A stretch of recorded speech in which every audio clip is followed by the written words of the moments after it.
He walked into the interview room, sat down, and looked up at me. And for the first time in 15 years, the color completely drained from his face. I didn't smile. I didn't say anything dramatic. I just looked at him and said, "Thank you for coming in, Daniel. Let's begin. Let me take you back to 2008. I was 16 years old, new to a school where I knew absolutely nobody. Daniel was 17. Popular. Loud. The kind of person who needed an audience for everything he did. And for 3 years, I was his favorite target. It wasn't physical. It was the kind of bullying that's harder to prove. Comments in class. Laughter timed perfectly when I walked past. Rumors that somehow always found their way back to me. I became invisible on purpose. I ate lunch alone. I stopped raising my hand in class. I stopped trying. My grades weren't what they could have been. My confidence wasn't either. I never said a word to him about it. Not once. Not in 3 years. When I graduated, I told myself I was done with that chapter. I moved to another city. Studied business. Worked harder than I'd ever worked in my life.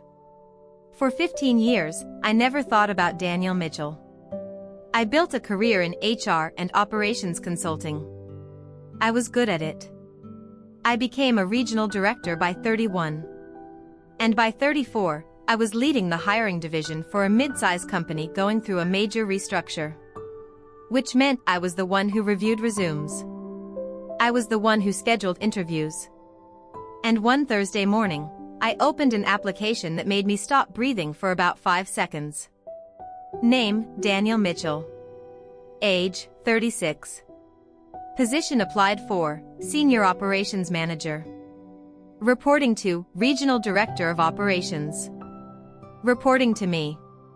I sat with that information for 3 days before his interview was scheduled.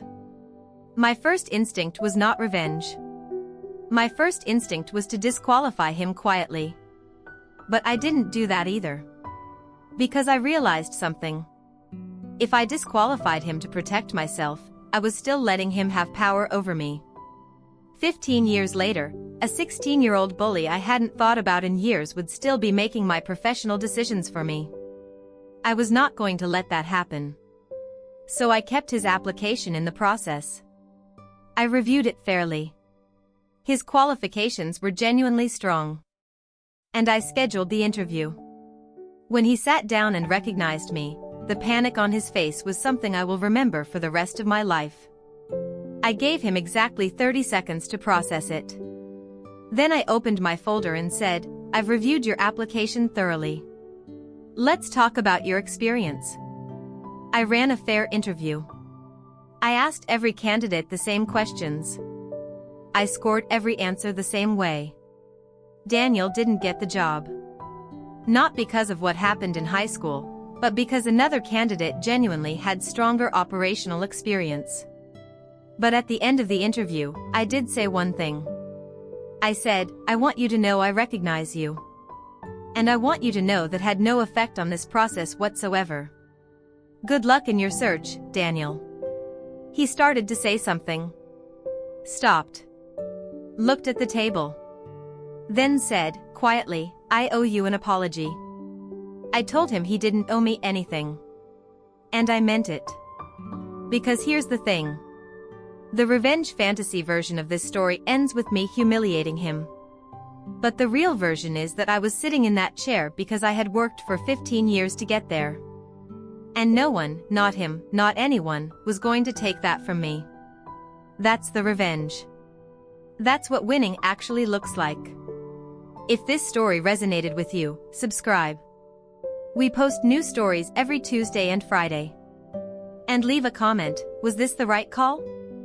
Or would you have handled it differently? I read every single one.